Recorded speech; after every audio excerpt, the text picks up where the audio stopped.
video, I'm going to be unboxing a Mary Poppins Returns limited edition doll from the Disney store. This doll is so big I can't even fit the whole box on camera at once. I pulled back a little, so that's the top of the box, and then we'll pan down so you can see the bottom. For comparison's sake, here's Jasmine next to Mary Poppins. Quite a bit of a height difference.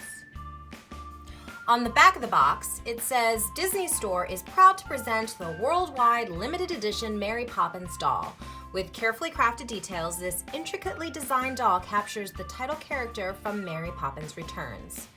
Practically perfect in every way, this doll reflects her iconic arrival to the Banks' home.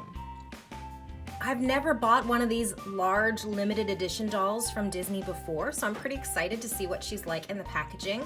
I can already tell that she has some pretty cool articulation, and really I got this doll not because I'm like the #1 fan of Mary Poppins. While I enjoy the original film and I definitely enjoyed the sequel, it's never been my favorite Disney movie. However, I am a pretty big fan of Emily Blunt.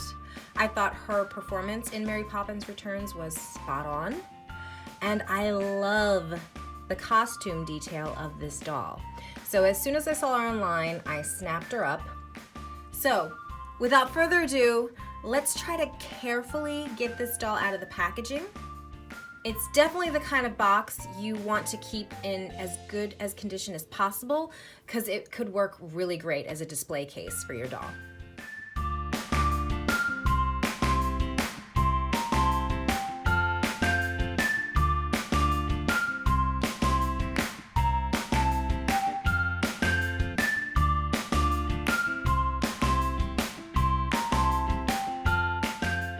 So here she is out of her packaging.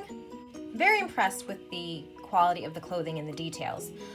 I actually had to stop filming the unboxing. There were a million tiny plastic tags in this doll, not only attaching her to the packaging itself, but also tacking her clothing to the packaging and tacking her clothing to other pieces of clothing so that everything stays in place within the box. It just took a really long time, and the awkwardness of the angles of me trying to still keep in camera frame was impossible with that size of a box. So I ended up stopping the camera, finishing the unboxing off camera, and then here I am back again. So the first thing I want to point out is her horrible doll stand. I really do not like this doll stand. So this is me pulling her away from my backdrop so that she's not balancing behind it. And the doll stand is a bit precarious. It does not inspire a lot of confidence in me. It's just not steady.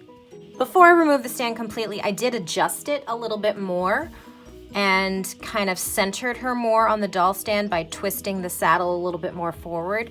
And she does seem to balance a bit better, but still, we've got this wobbliness that just doesn't make it feel very secure.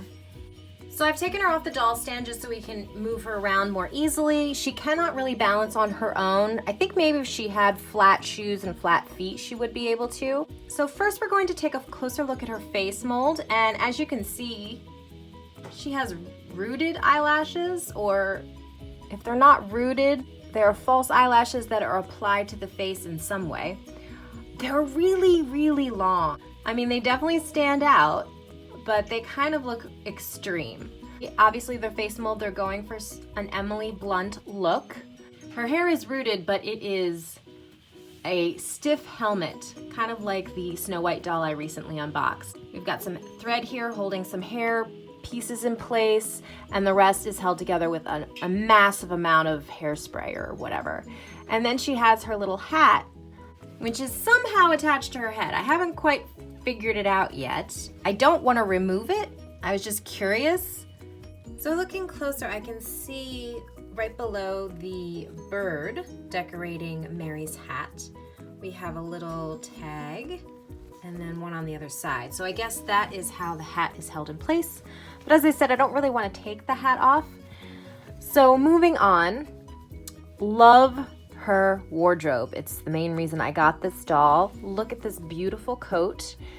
It's the blue and black striped coat that she wore in the film with this gorgeous red polka dot lining. She has a matching scarf, and then she has her outfit underneath. She also has her big carpet bag, which is currently banded to her hand. She's got some gloves in her pocket. And she also comes with her talking umbrella. Now this umbrella is just a molded plastic piece. It's not a real umbrella, it doesn't open or anything. Love the details for the head of the bird and the sculpted details of the actual umbrella. So now I've removed her coat so you can get a closer look at the details. It's really just gorgeous. Love the way it's made. Look at that beautiful lining. On the back, you can see the details of the collar. Just look at the details of the button at the cuff. The matching detail of her belt. The belt is cinched at the waist in the back. Again, there are her gloves. Closer look at the gloves out of the pocket, and I actually now wish I didn't remove them from the pocket because they don't really fit her hands. I tried to get them on and it's just too tight of a fit to get the thumb in there. So I think they are really just made to be decoration in the pocket. But going back to the details of the coat, once you unpin all the tags, you can actually snap the coat closed, which shows off the beautiful button details. Here's another look at her scarf. And here's another look at her gorgeous detailed carpet bag. It's a very soft textured fabric with some embroidery details, as if it were a kind of patchwork looking carpet bag. It does open to reveal the tissue paper inside. There you can see inside with the tissue paper off. Love the details on the handle and the latch. And now here's a closer look at Mary with her coat off. And again, beautiful details. Her blouse is gorgeous. It's a thick white satiny material with this very pretty yellow, blue, and green polka dot pattern. And then this button detail here going down the center of her blouse. And that gold button detail can also be seen at the cuffs, which have Velcro to unfasten if you wanted to change her clothing or remove this shirt. Top actually Velcros in the back, as does the skirt. Again, really beautiful material in this fitted skirt. These are her shoes. I love her shoes. Love this period style of shoe. I actually have some shoes like this. They're actually super comfortable. In terms of articulation, she has movement at the neck,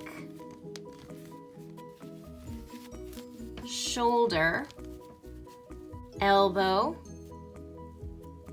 wrist, waist, hips, knees, and ankles. Thank you for joining me for this special limited edition Disney Store doll unboxing. Let me know what you think of this doll from Mary Poppins.